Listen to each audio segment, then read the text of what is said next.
痛みを感じろ。痛みを考えろ。痛みを受け取れ。痛みを知れ。痛みを知らぬ者に本当の平和はわからん。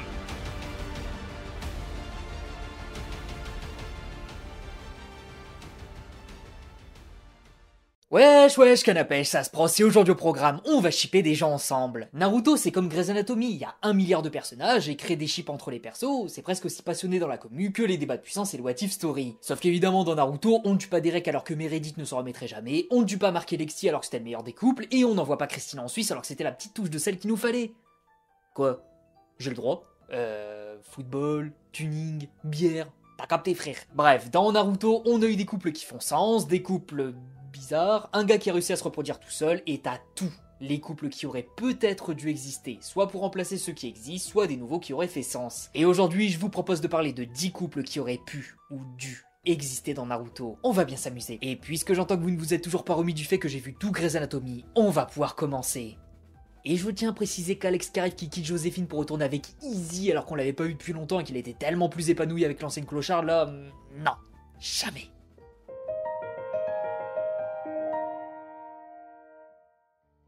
Couple que je regrette de toutes mes forces, non mais oh!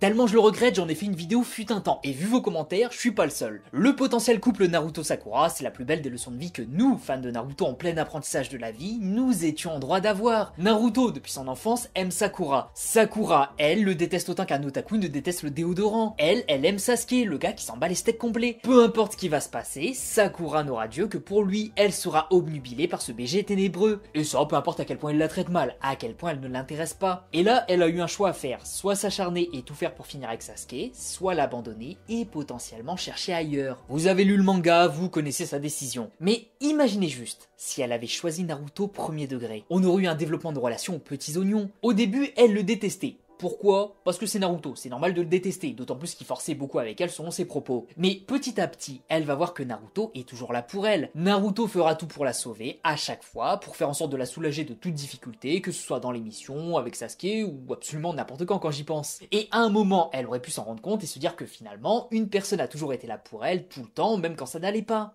Naruto, le gars qu'elle a toujours rejeté et envers qui elle a été cruelle, est finalement son plus grand soutien, son pilier. Choisir Naruto, le gars gentil, plutôt que Sasuke, on va dire les termes, le gars toxique, bah ce serait une belle leçon de vie. Soyez gentil avec votre crush, respectez-la, soyez là pour elle, et potentiellement, elle remarquera l'onde positive que vous dégagez dans sa vie, et elle vous acceptera. Choisir Sasuke a été un petit peu moyen de la part de Sakura selon moi, parce que même si je reconnais que ce couple fait aussi sens, ça en fait clairement moins qu'avec Naruto. D'ailleurs, même Kishimoto semble regretter son choix, parce que ouais, un rétropédalé dire que finalement Naruto ne voulait pas vraiment Sakura, c'était juste par rapport à Sasuke, ça n'a aucun sens. Toutes les filles voulaient Sasuke, pas uniquement Sakura. Donc juste aimer Sakura pour rivaliser Sasuke, ouais. En bref, ce couple aurait pu, et aurait peut-être dû, exister.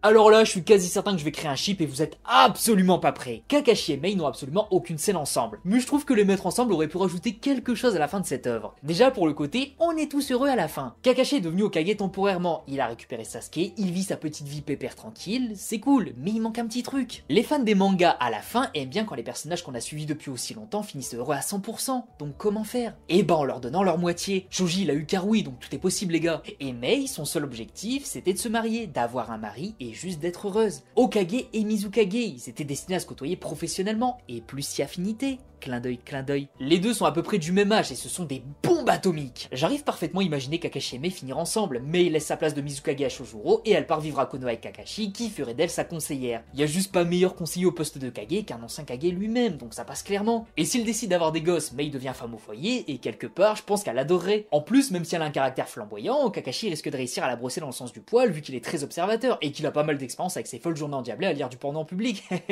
C'est bizarre. En plus, ne serait-ce que pour le symbole, c'est beau, ça montre vraiment que les pays sont alliés. On se moque qu'un ancien Kage finisse dans un autre village, donc Mei à Konoha, suivant Kakashi son mari, faisant des enfants complètement broken en ninjutsu et surtout des statues grecques tellement ces deux-là sont BG de la street.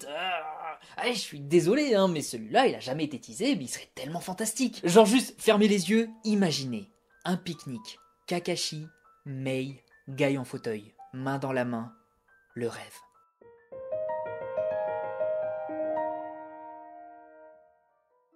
Bon, si on part dans l'optique où Sakura finit avec Naruto, va falloir caser Sasuke. Et bordel, avec Karine, ça ferait un couple vraiment rigolo. Pas énormément de choses à dire, hein, je pense que vous avez capté l'idée. Hein. Karine est red dingue amoureuse de Sasuke, et lui, il est red dingue amoureux d'un Uzumaki, donc ouais. Ça passe. C'est surtout que contrairement à énormément de filles, Sasuke il a passé du temps avec elle, et du temps de qualité. Outre Sakura, c'est probablement avec Karine qu'il a été le plus proche, sacrifiant même sa santé pour la sauver, alors qu'en vrai il aurait pu la laisser en mode Jeanne d'Arc. Et niveau justification, après son retour du bon côté de la force, j'imagine bien qu'il parte en voyage avec son équipe, et quand il revient, on découvre qu'il a un enfant, et c'est évidemment Karine la mère. En gros elle aurait le physique de Sarada, mais avec du chakra Uzumaki. Et d'ailleurs, imaginez, juste la fusion entre un Uchiwa pur sang et une Uzumaki pur sang. Oh bordel. Sa réserve de chakra folle, sa capacité de soins venue de sa mère et les pupilles de son père. Ah, là on serait sur un des ninjas les plus broken de l'histoire. Le gamin de Boruto et Sarada ne serait pas aussi fumé. Alors imaginez. En bref, ce couple avait peu de chances d'exister, hein, je le reconnais, mais ça aurait pu exister dans un univers alternatif si les planètes avaient été alignées et si l'auteur avait bu de l'eau de Javel quelques heures avant. Donc ça aurait pu exister.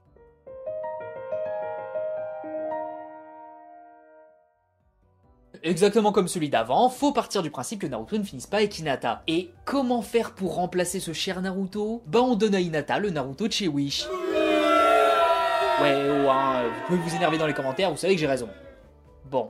Plus sérieusement, s'il existe un personnage avec un tempérament ressemblant à celui de Naruto, bah c'est Kiba. Un gamin un petit peu simplé, très têtu, très je fonce tête baissée et advienne que pourra, et surtout qui n'y va pas par quatre chemins. Quand Sakon est rentré dans son corps, il a pas cherché, il s'est harakiri juste pour vaincre son adversaire, et ça, c'est un comportement que Naruto aurait pu avoir. D'autant plus que quand on le regarde pendant l'examen Chunin et après, il voit Naruto comme une sorte de rival, jalousant un petit peu ses compétences, mais tentant de faire tout aussi bien. Et même si Hinata est tombée amoureuse de l'original, il y a quand même des traits de ressemblance entre Kiba et lui. Surtout Kino est tombée amoureuse de Sasuke, et dès que Sasuke 2 est arrivé, bim, changement de cible. Donc avec Hinata, il y a moyen que ça fasse pareil, d'autant plus que Kiba est là depuis le début et qu'il veille sur elle. Quand elle était dans l'examen Chunin, il lui a dit « Si tu dois affronter Gaara ou Neji, tu nous fais une Piccolo devant la fraude suprême qui est ce petit caca tout faible. » Et Piccolo lui aurait claqué sa grand-mère, je vais rien entendre. Donc ouais, Kiba et Hinata, ça rentre dans le possible selon moi. En dehors de Naruto, il y avait pas trop de choix, et pour les fans du couple Hinata-Sasuke, je pense que Kiba aurait fait un excellent prétendant, bien meilleur que Sasuke, vu que là, il y avait un sens. J'espère ne pas être le seul à les avoir shippés ensemble. Et imaginez leur gosse, bordel.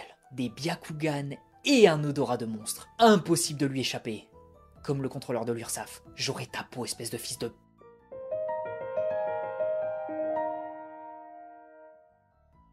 Alors attention, il se peut que celui-là existait dans l'œuvre, hein, notamment à cause d'une scène assez suggestive, exclusive à l'animé. Mais dans le manga, ça n'a jamais été montré, on sait juste que les deux se plaisaient mutuellement, du moins je pense, hein, c'est pas très clair du côté de Conan. Mais je n'ai nul doute qu'elle aurait succombé à son charme de rouquin à un moment donné. Conan et Yaiko, c'est un petit peu comme un autre couple qu'on abordera un petit peu plus tard, un demi-couple plus qu'un ship. Les deux se sont rencontrés quand ils étaient tout petits, ils ont vécu toutes les galères du monde, ils ont survécu envers et contre tout, ils ont monté une organisation incroyable, ils se sont élevés au sommet de leur village, donc ouais, ils ont tout vécu ensemble. Le décès prématuré d'Yaiko les empêchait de se rapprocher de Batifo le paradis comme le dirait l'autre, mais leur couple semblait être prêt à se former, ou encore une fois il était hors écran. En bref, il aurait fait sens, et j'avais hésité à sortir Conan Nagato pour éviter de rentrer dans le cliché de Yaiko Conan, mais je trouve qu'il méritait quand même un petit peu de reconnaissance. Yaiko aurait pu devenir un personnage phénoménal s'il n'avait pas passé l'arme à gauche.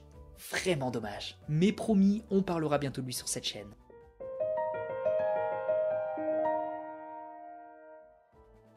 Le petit coquinou de Kakashi est de retour dans cette liste et je pense que vous l'attendiez. Déjà c'est simple, Rin est amoureuse de Kakashi, du coup on a déjà l'un des deux qui est justifié. D'ailleurs elle aime Kakashi mais imagine elle a jamais vu son visage et qu'il ressemble à Pakalu Papito. Oh bordel la pauvre. Bon après elle a déjà vu son masque, hein, c'était pour la blague.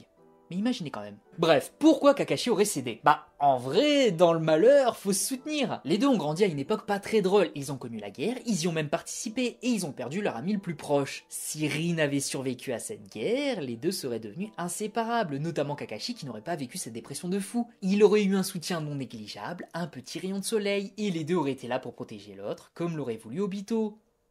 À peu près. Ensuite, cinéma, technique de la main dans le popcorn. Moi je te le dis, la main il va pas la mettre que dans le popcorn, hein, si tu vois ce que je veux dire. C'était l'instant gros beauf de mer.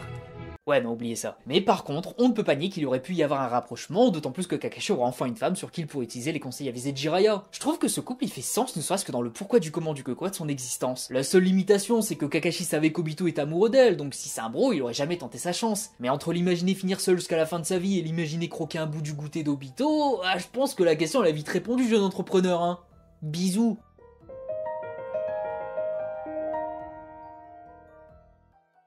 Ah là là là là là là, je pense que la majorité des shippers ont déjà pensé à celui-là. Pas question de mettre la gentille Tenten avec ce rustre de lit, il lui fallait quelqu'un de plus...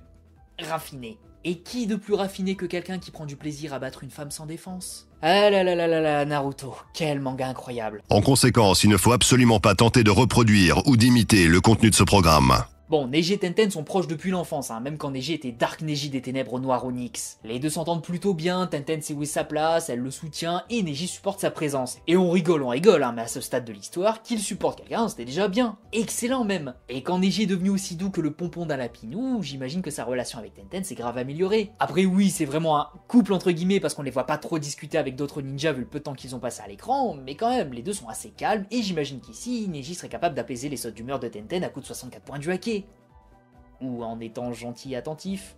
Un des deux. Bon allez, on va dire que ça passe et je suis prêt à mettre ma main coupée que dans Boruto, Kishimoto les aurait mis ensemble. Leur duo marche plutôt bien je trouve.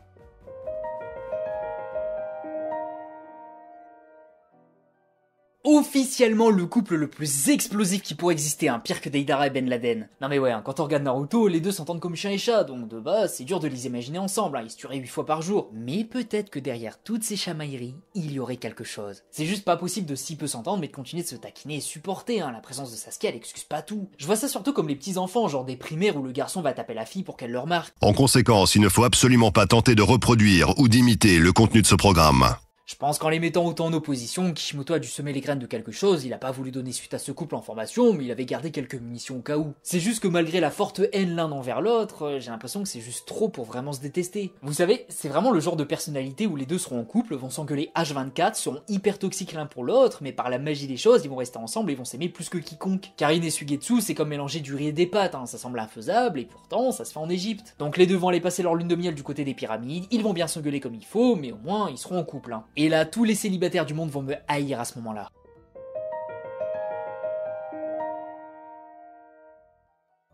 Un de mes chouchous all-time celui-là. Rock Lee a été très clair dès qu'il a rencontré Sakura.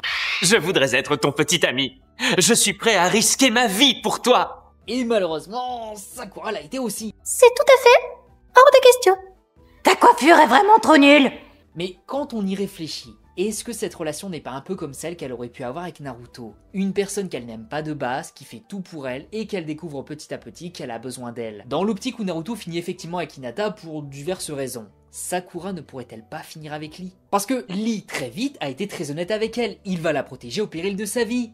Et c'est ce qu'il a fait l'enfoiré. Dans un examen où les deux étaient ennemis, il s'est interposé dans une situation qui ne l'avantageait pas, et il s'est fait casser la gueule comme un homme pour justement protéger sa demoiselle en détresse. Sakura s'est déjà rapprochée de Lee à ce moment-là, et quand il est à l'hôpital, elle venait lui rendre visite, donc c'est effectivement une amitié ici, mais qui est susceptible de changer. D'autant plus que dans la série absolument incroyable qu'est Rock Lee les péripéties d'un ninja en herbe, on voit Rock Lee avoir mis une target sur le cœur de Sakura. Et je pense que grâce à cette série, on peut imaginer un petit peu comment les deux pourraient se rapprocher. C'est évidemment hors continuité, mais faire de Lee le love interest de Sakura et inversement, ça peut être sympa. Suffirait que Sakura accepte l'idée que Sasuke n'est pas le bon pour elle et qu'elle choisisse le gentil gars, ça donnerait de l'espoir à toute une partie de la communauté dans leur vie sentimentale. Après attention, je vais ne garantir rien sur la tronche de leur gosse. Une coupe au bol, un gigafront et une odeur de transpiration...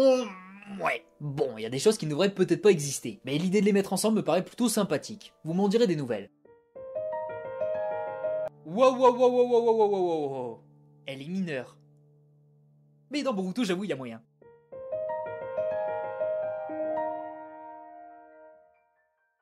Et évidemment, le couple le plus évident, tellement on a mis l'accent dessus à chaque fois qu'on les voyait. Jiraiya, depuis son enfance, essaie de séduire Tsunade. Tsunade, depuis son enfance, lui met tellement de râteaux qu'il aurait pu concurrencer Jardiland. Sauf que Jiraiya, nous le savons, n'a jamais abandonné l'idée de la séduire. Et pourquoi ça? Parce qu'il a vu qui elle était. Une femme brisée. Certes, au début, il s'était amouraché d'elle pour son physique, et c'est normal, c'est un gamin. Mais en grandissant, il a suivi de près sa vie, et surtout, ses pertes. Tsunade a perdu son frère, et ça l'a profondément détruite. Quand elle a rencontré Dan, qui était dans la même situation, elle s'est rapprochée de lui, mais lui aussi est mort par la suite. Tsunade a alors vrillé, et elle a arrêté d'espérer, elle refusait tout rapprochement avec un homme. Jiraiya l'a d'ailleurs très bien résumé dans un hors-série. Je me limite à veiller sur elle tendrement, et à me rendre disponible quand elle en a besoin. Et pourtant, vous savez il a fait quoi? Et tout ça sans avoir la certitude d'être un jour payé en retour? Je ne cherche pas mon intérêt dans cette histoire. Je veux juste m'occuper d'elle, lui donner tout mon amour et essayer de faire de mon mieux pour qu'elle trouve la paix et le bonheur. Et qui sait, peut-être un jour... Et oui, Jiraiya, le GOAT. Pendant toute la série, il a toujours tout fait pour être présent pour elle, malgré le fait qu'elle ne l'aimait pas de la même façon que lui l'aimait. Jusqu'au bout de sa vie, il lui est resté fidèle.